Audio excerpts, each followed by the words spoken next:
Assalamualaikum warahmatullahi wabarakatuh. Salam sejahtera, sehat selalu, sehat walafiat, dan rezeki yang banyak berberkah untuk Anda semuanya.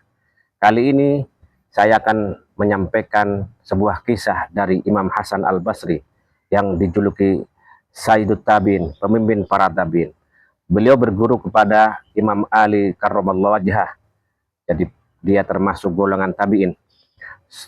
Beliau berada dan hidup di sebuah rumah loteng, yang rumah tingkat, yang mana Imam Hasan Al-Basri itu berada di bawah dan di atasnya seorang tetangga, yang tetangga ini non-muslim, seorang Nasrani.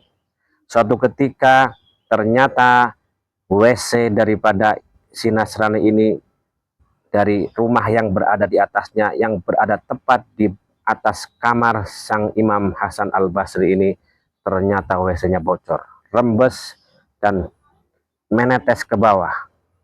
Apa yang dilakukan oleh Imam Hasan Al-Basri? Dia tidak komplain, dia tidak mengeluh, tidak ngomong sama si tetangga yang Nasrani ini.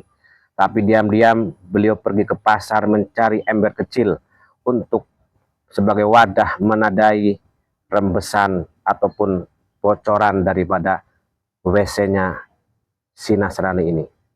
Suatu ketika Imam Hasan Al-Basri tidak pergi ke masjid karena sakit. 1 hari, 2 hari, bahkan sampai 3 hari. Akhirnya si tetangga yang Nasrani ini pun bertanya-tanya, kok ini biasanya setiap adzan beliau pergi ke masjid tidak kelihatan. Singkat cerita, kemudian si Nasrani ini pun menengok, menjenguk ke dalam rumah Imam Hasan Al-Basri. Kemudian setelah masuk ke dalam rumahnya, langsung ke kamarnya, si Nasrani ini pun merasa sangat terkejut karena aroma kamarnya itu bukan tercium aroma kamar pada umumnya, tapi aroma kamar seperti WC, aroma busuk, aroma bacin, kalau dalam bahasa Jawanya itu tersengat di hidungnya, menyengat di hidungnya. Aduh, ini kok kamar kelihatan rapi tetapi kenapa kotor? Ternyata setelah dia lihat plafonnya bocor dan rembesannya, dia ingat-ingat, wah ini kok lurus dengan kamar mandi atau WC saya. Kemudian si Nasrani ini pun bertanya kepada Imam Hasan Al-Basri, wahai Imam, kenapa engkau tidak mengeluh, kenapa engkau tidak bertanya ataupun komplain terhadapku? Kalau panjenengan mungkin bilang akan saya perbaiki lantai WC-nya biar tidak rembes ke kamar panjenengan. Tetapi jawab sang imam, tidak wahai tetanggaku, karena dalam ajaran agamaku diajarkan oleh nabiku. Nabiku bersabda, "Mangkana yu'minu billahi wal yaumil akhir falyukrim jarhu."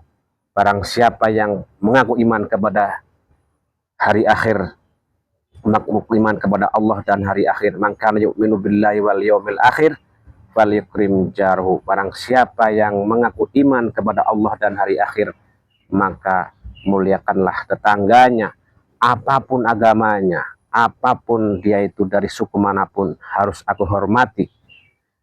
Panjenengan merasakan seperti ini sudah berapa tahun, wahai imam?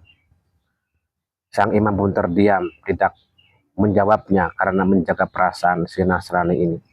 Setelah didesak, berapa tahun, wahai imam?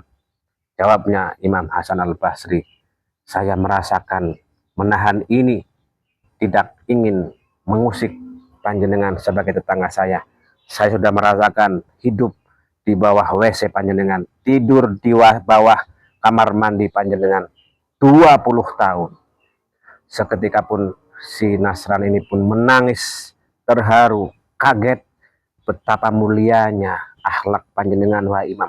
Hari ini juga aku akan masuk Islam. Dan dia bersyahadat di depan Imam Hasan Al-Basri, asyhadu an la ilaha illallah wa asyhadu anna Muhammadar Rasulullah. Inilah kehebatan, kemuliaan ajaran Islam yang memuliakan tetangganya, apapun agamanya, apapun profesinya, apapun suku latar belakangnya. Terima kasih atas segala perhatiannya. Salam sehat walafiat selalu, rezeki yang berkah menanti Anda semuanya. Wallahul muwaffiq ila aqwamit thoriq. Assalamualaikum warahmatullahi wabarakatuh.